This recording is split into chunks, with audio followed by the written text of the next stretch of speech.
So I'm going to show you guys another final clip for today's process, which was replacing the garage door, the lathing process, which will be the paper and the mesh wiring. After that, they can apply the stucco. And also today, they are going to do the hardscaping. I'm going to give you guys a closer look about it, okay? Horizon Construction and Remodeling, guys. So I'm going to work my way towards the workers and show you guys a little bit of what they're doing.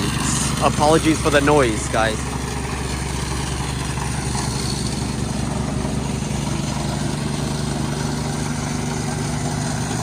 So they're wetting it and laying down the groundwork so they can apply pavers and artificial grass and hardscaping. I'm gonna work my way over to the neighbor side so you guys can get a better view of it.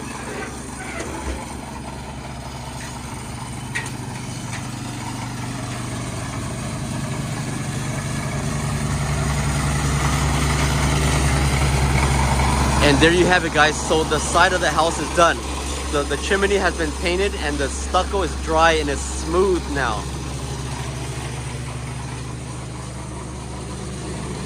So like I said, today the garage door was replaced and they're working on the hardscaping. They should be done with it this week. And the front fascia will be done as well. Stay tuned for the follow-up video for this house, guys. Fountain Valley, California, Santa Carlotta Street.